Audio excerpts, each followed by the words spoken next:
함께 나눌 말씀은 우리 사무엘 말씀입니다. 사무엘상 1장 12절부터 18절까지 말씀을 보겠습니다. 사무엘상 1장 12절부터 18절까지의 말씀을 우리 한 목소리로 같이 천천히 읽읍시다. 12절부터 18절 시작. 그가 여호와 앞에 오래 기도하는 동안에 엘리가 그의 입을 주목한즉 한나가 속으로 말하매 입술만 움직이고 음성은 들리지 아니하므로 엘리는 그가 취한 줄로 생각한지라. 엘리가 그에게 이르되 내가 언제까지 취하여 있겠느냐 포도주를 끊으라 하니 한나가 대답하여 이르되 내 주여 그렇지 아니하니이다. 나는 마음이 슬픈 여자라. 포도주나 독주를 마신 것이 아니요 여호와 앞에 내 심정을 통한 것뿐이오니 당신의 여종을 악한 여자로 여기지 마옵소서. 내가 지금까지 말한 것은 나의 원통함과 격분됨이 많기 때문이니이다 하는지라. 엘리가 대답하여 이르되 평안히 가라. 이스라엘의 하나님이 내가 기도하여 구한 것을 허락하시기를 원하노라 하니 이르되 당신의 여종이 당신께 은혜 입기를 원하나이다 하고 가서 먹고 얼굴에 다시는 근심빛이 없더라. 아멘.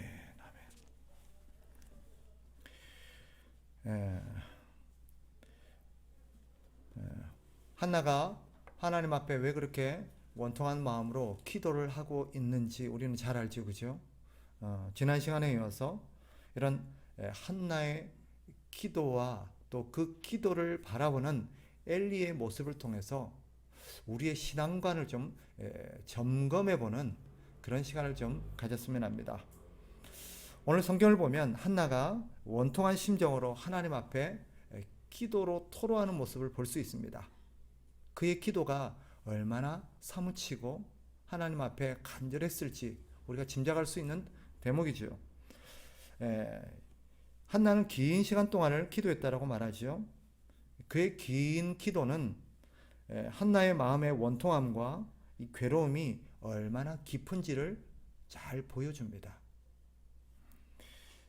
또 한나가 본문에 보니까 속으로 기도했다라고 말합니다. 이 속으로 기도했다는 것은 마음으로, 소리를 내지 않고 마음으로 기도했다라는 의미입니다. 그녀가 이 소리를 내어서 큰 소리로 부르짖듯 기도하지 않았습니다. 그 이유가 분명히 무엇인지는 우리가 알 수는 없지만 짐작해 볼 수는 있어요. 적어도 이런 한나의 기도를 통해서 들여다볼 수 있는 두 가지의 한나의 마음은 알 수 있습니다. 소리를 내지 않아도 마음을 쏟아놓는 것만으로도 하나님께서 자신의 심정을 충분히 헤아릴 거라고 믿었기 때문입니다. 굳이 요란한 소리를 내지 않아도 간절히 부르짖지 않아도 자기의 원통한 마음, 어쩌면 너무 괴롭고 우리도 그런 거 있잖아요. 너무 원통, 너무 괴로우면 기도도 안 나올 때가 있어요. 그냥 하염없이 눈물만 나올 때도 있어요. 그죠? 신음소리만 나올 때도 있어요. 그래도 하나님은 내 기도를 들으시고 하나님은 내 마음을 아시고 내 원통한 마음을 주님이 충분히 헤아리실 거라는 믿음이 있었기 때문일 것입니다. 우리도 노래하기를 우리의 작은 신음소리에도 하나님이 들으시고 응답하실 거라는 믿음을 노래하곤 하지 않습니까? 같은 이치죠. 물론 그녀의 마음을 거기서 다 쏟아내서 소리를 내지르기에는 다른 사람의 어떤 시선들이 의식되었을 수도 있어요. 다른 사람한테 드러내놓을 수 없는 자기의 속사정이 있어서 그걸 소리내서 기도하지 못했을 수도 있습니다. 그러나 한나는 분명히 하나님이 자기 기도를 들으실 거라는 그런 믿음이 있었습니다. 그런데 오늘 성경을 보니까 그런 한나를 오랫도록 지켜보고 있는 사람이 있었습니다. 누구죠? 엘리입니다. 성경은 12절을 보세요. 그가 여호와 앞에 오래 기도하는 동안에 엘리가 그의 입을 주목한즉. 그는 오랫도록 한나를 지켜보면서 무엇에 주목했어요? 한나의 입에다가 주목했대요. 이유가 뭘까요? 기도 소리가 나오는가 안 나오는가를 들었던 거죠. 그리고는 기도 소리가 들리지 않자 뭐라고 판단을 해요? 아, 술에 취했구나. 저 여자가 지금 술에 취해가지고 저렇게 입을 이렇게 막 얘기하는구나. 판단하고 한나를 꾸짖습니다. 13절 보세요. 한나가 속으로 말하며 입술만 움직이고 음성은 들리지 아니하므로 엘리는 그가 취한 줄로 생각한지라. 엘리가 그에게 이르되 내가 언제까지 취하여 있겠느냐, 포도주를 끊으라 하니. 이런 엘리의 생각, 엘리의 이런 반응은 무엇을 보여주느냐? 평소 엘리가 어떤 신앙관을 갖고 있는지를 우리가 잘 들여다볼 수 있게 합니다. 엘리가 한나가 술에 취했을 거라고 판단한 이유가 뭘까요? 적어도 자기가 갖고 있는 기도관으로는 기도는 어떻게 해야 된다? 소리를 내서 기도해야 된다라는 기도관이 있었기 때문입니다. 따라서 기도할 때는 어떻게 해야 되는 거예요? 소리를 내어서 통성으로 기도해야 그게 기도지 라는 어떤 기도관을 갖고 있었기 때문에 소리를 내서 하지 않는 기도는 뭐다? 기도하는 게 아니라고 판단했던 것입니다.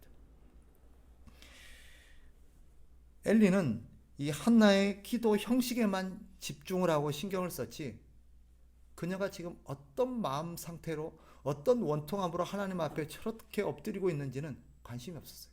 엘리의 관심은 오직 뭐예요? 소리를 내서 기도하는가 안 하는가요.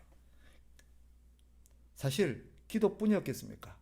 그런 엘리의 신앙과는 아마 신앙생활 전반에 영향을 줬을 거예요.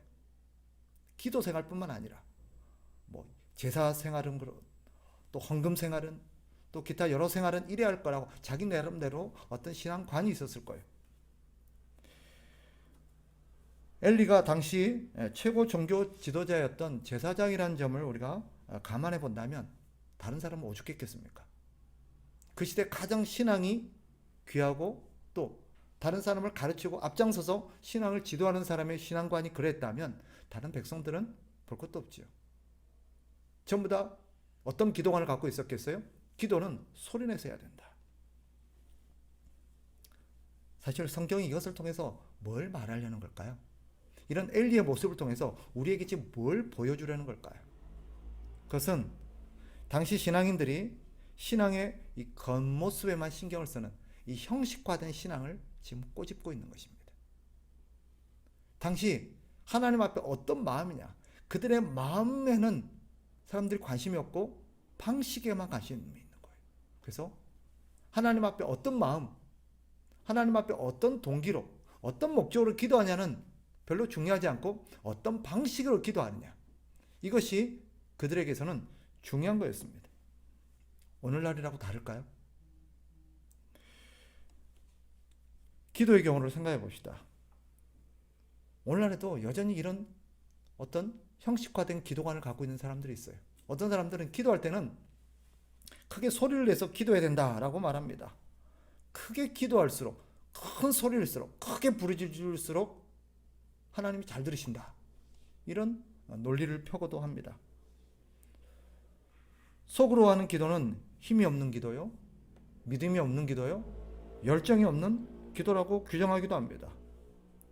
그 외에도 기도할 때는 뭐 구체적으로 기도해야 된다느니, 혹은 방언으로 기도해야 된다느니, 금식하며 기도해야 된다는지, 아니면 하루에 몇 시간씩 기도해야 된다는지, 아니면 기간을 정해놓고 기도해야 된다는 등 온갖 기도의 방법들을 얘기합니다.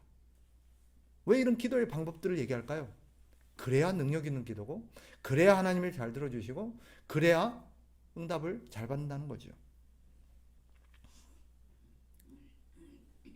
그럴까요?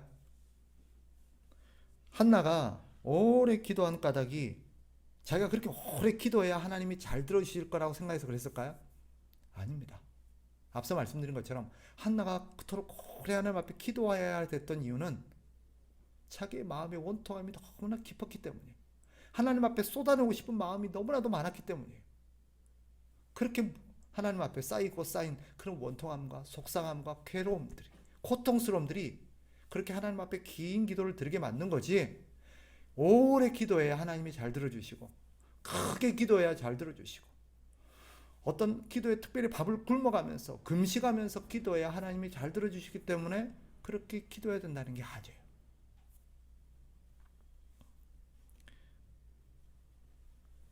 우리는 바른 기도의 척도를 형식을 통해서 판단하는 오류를 범해서는 안 됩니다. 이렇게 기도하는 것이 옳은 기도고, 저렇게 기도하는 것이 좋은 기도고, 이렇게 하는 기도가 능력 있는 기도고, 우리는 이런 형식주의를 주의해야 합니다. 예수님의 이 기도와 관련해서 어떻게 가르쳐 주셨는지 혹시 기억나십니까? 예수님은 사람들이 많은 곳에서 소리를 내며 기도하기를 좋아하던 자들을 꾸짖었습니다. 예수님의 얘기를 한번 들어보세요. 그리고 이렇게 충고하시죠. 마태복음 6장 6절에 보면 예수님이 그들을 꾸짖고 나서 기도할 때는 이렇게 기도해라 라고 우리 주님께서 조언해 주신, 가르쳐 주신 가르침이 있습니다. 들어보세요. 너는 기도할 때에 내 골방에 들어가 문을 닫고 은밀한 중에 계신 내 아버지께 기도하라. 은밀한 중에 보시는 내 아버지께서 갚으시리라. 어떻게 기도하래요? 은밀하게. 사람들은 왜 소리를 내서 기도해야 된다고 말해요? 사람들은 소리를 내서 기도하래요. 이유가 뭐예요? 사실 그들의 소리는 하나님을 겨냥하고 있기보다는 어쩌면 사람들을 겨냥하고 있는지 모릅니다. 하나님 귀가 잘 안 들리시나요? 하나님 너무 멀리 계셔서 우리가 큰 소리를 치지 않으면 못 들으실까요? 예수님이 문제 삼으신 것은 기도의 방식이 아닙니다. 외형적인, 형식적인 기도에 치중되어 있는 그쪽에 빠져 있는 사람들을 지금 꾸짖으신 겁니다. 예수님의 메시지는 분명하죠. 하나님은 형식을 보시는 게 아니라 뭘 보시느냐? 중심을 보십니다. 중요한 것은 기도의 방식이 아니라 기도하는 마음입니다. 우리가 다른 사람의 기도를 평가할 때가 있죠. 그죠? 다른 사람을 판단할 때가 있어요. 아, 저 사람 왜 저렇게 기도해? 왜 저 사람 또 저렇게 기도하지?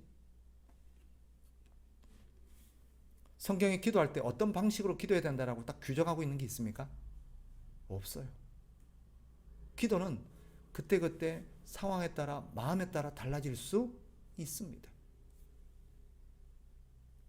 우리가 그런 형제의 마음은 보지 못하고 외형적인 것으로 판단한다면 우리는 엘리와 똑같은 사람이 됩니다. 형식주의적인 신앙에 빠져 있는 거예요. 내가 형식주의적인 신앙에 빠져 있는지 아닌지, 너무 형식에 어떤 외형적인 것에 치우쳐 있는 거 아닌지를 검증해 볼 수 있는 게 뭐냐? 다른 사람을 판단하는 기준을 보시면 됩니다. 내가 자꾸 누군가를 판단해요. 저 사람은 기도할 때 왜 저렇게 기도하지? 저 사람은 헌금 생활을 왜 저렇게 하지? 저 사람은 예배 생활을 왜 저렇게 하지? 저 사람은 어떻게 뭐 할 때는 왜 저렇게 하지? 저 사람은 옷을 왜 저렇게 입지? 그럼 지금 나는 뭘 중요하게 여기고 있다는 거예요? 어떤 형식을 중요하게 여기고 있다는 거예요. 그죠? 이 말은 형식은 아무래도 상관없으니, 형식은 중요한 게 아니니 기도의 방식은 아무래도 상관없구나, 그걸 말하려는 게 아니에요. 다른 사람과 공동체의 질서를 해치지 않도록 주의해야 될 필요는 있죠. 기도가 형식이 중요하지 않다고 해서, 기도는 아무나 상관없다고 해서 다른 사람에게 피해를 준다든지 다른 사람에게 어떤 폐를 끼치는 그런 방식의 기도를 해도 된다는 뜻이 아닙니다. 우리는 다른 사람을 배려하고 공동체의 질서를 따라서 기도해야 될 필요가 있어요. 고린도전서에 보면 바울이 그렇게 그 교회, 고린도 교회 어떤 요란한 예배 생활과 기도 생활에 대해서 바울이 가르친 바가 있었지, 그죠? 하도 여기저기서 요란스럽게 방언을 하니까 방언할 때는 한 사람씩 하고, 그죠? 동시에 막 하지 말라는 거예요. 이런 바울의 가르침, 고린도전서의 가르침이 의미하는 건 뭐예요? 형식이 본질은 아니지만 그 형식을 우리가 통해서 다른 사람에게 피해를 준다든지 공동체를 해친다든지 공동체의 질서를 어지럽혀서는 안 된다는 뜻입니다. 그러나 오늘 본문에서 말하고자 하는 핵심은 형식주의에 빠지지 말라는 거예요. 형식보다 뭐가 중요하다? 기도하는 마음이 중요하다는 거예요. 이렇게 기도하냐 저렇게 기도하냐 기도의 형식이 중요한 게 아니라 지금 우리가 중요하게 여겨야 될 것은 내가 지금 하나님 앞에 기도하는 내 기도의 마음가짐입니다. 분명한 사실 우리가 기억해야 될 부분이 있어요. 뭐냐? 기도는 하나님께 하는 거지 사람에게 하는 게 아니라는 거예요. 우리 주님께서 복음서에서 여러 차례 강조하는 것이 뭐예요? 사람에게 듣도록 하기 위해서 기도하지 말라는 거예요. 그래서 차라리 어디 가서 기도하래요? 골방에 들어가서 기도하라는 거예요. 왜요? 골방에 들어가서 기도하면 적어도 누구는 의식하지 않아요? 사람들은 의식하지 않아요. 거기 사람이 아무도 없는데 사람을 의식할 필요가 있어요, 없어요? 그러다면 모든 형식이 다 빠지기 시작해요. 사람을 의식할 필요가 없으니까. 그죠? 내가 어떤 말투를 어떻게 하고 단어는 어떤 단어를 쓰고 형식은 어떻게 하고 제스처는 어떻게 하며 목소리 톤과 크기는 어떻게 하고 왜 이런 걸 신경 쓰죠? 하나님 때문입니까? 사람 때문이에요. 우리 예수님께서 기도할 때 골방에 들어가서 기도하라는 말은 그럼 앞으로 기도는 골방에서만 해야 되는구나 그런 말이 아니지요. 사람을 의식하지 말고 오롯이 하나님만을 의식하면서 기도하라는 뜻입니다. 기도는 하나님께 하는 것이죠. 전능하신 하나님께서 우리가 속삭인다고 못 들으시겠습니까? 고통스러워하고 신음하며 울부짖는 우리의 마음을 헤아리지 못하시겠습니까? 만약에 이들의 논리대로 한다면, 엘리의 논리대로 한다면 말을 못하는 사람은 어떻게 기도해야 돼요? 그죠? 기도가 소리내서 하는 거다. 소리내서 하는 기도가 아니면 기도가 아니다라고 말하면 말을 못하는 언어 장애가 있는 사람들은 그럼 기도 못하겠네요.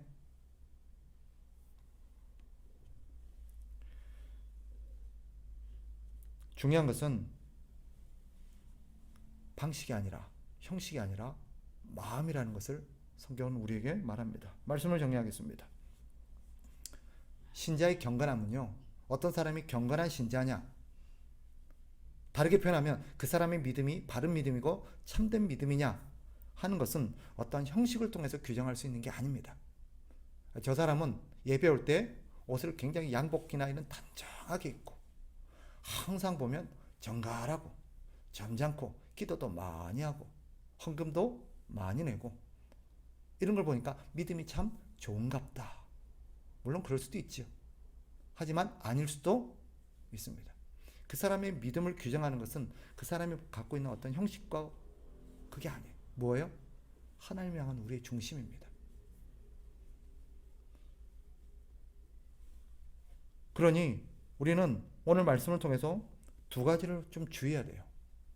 첫째는 기도를 포함해서 자신의 어떤 경건을 자랑하기 위한 수단으로 삼아서는 안 됩니다.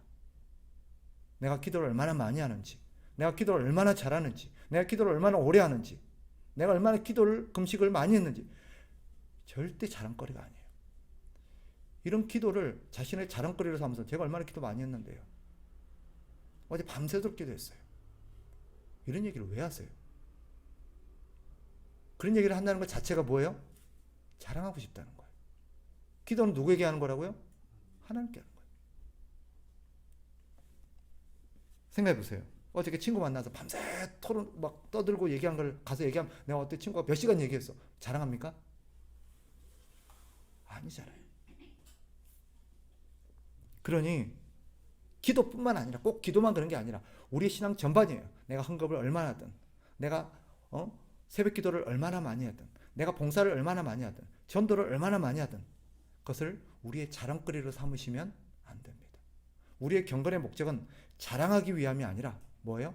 하나님을 기쁘시게 하기 위함입니다. 그러니 기도를 포함해서 우리의 모든 신앙생활은 하나님을 기쁘시게 하고 하나님을 의식하면서 하는 생활이 돼야 된다는 것이 오늘 우리가 본문을 통해서 볼 수 있는 중요한 교훈입니다. 또 한 가지, 하나님이 보시는 것은 기도의 방식이 아니라 뭐다? 중심이라는 거예요. 마음이라는 거예요. 마음이라는 거예요. 그러니 하나님이 기뻐하시는 마음에 치중해야 되지 형식에 치중하면 안 돼요. 하나님은 우리의 방식이 아니라 중심을 보신다라는 사실을 가슴에 새기시면서 그렇게 우리가 신앙생활을 해야 됩니다. 그렇지 않으면 우리는 바리새인들이 그랬던 것처럼 주님으로부터 이런 외식하는 자들, 즉 위선자들이라고 책망을 받게 될지 모릅니다. 사람들 앞에서는 그렇게 믿음 좋은 척, 그렇게 기도 많이 하는 척, 그렇게 신앙이 좋은 척 하는데 정작 하나님께는 저 위선자. 하나님은 아세요. 왜? 하나님은 형식을 보는 게 아니라 뭘 보세요? 우리의 중심을 보시니까. 사람들의 평가가 아니라 하나님의 평가가 진정한 경건의 척도라는 것을 우리는 기억하고 항상 하나님을 의식하고 신앙생활하는 저와 여러분 되시기를 주의 이름으로 축복합니다. 기도하겠습니다. 하나님 아버지,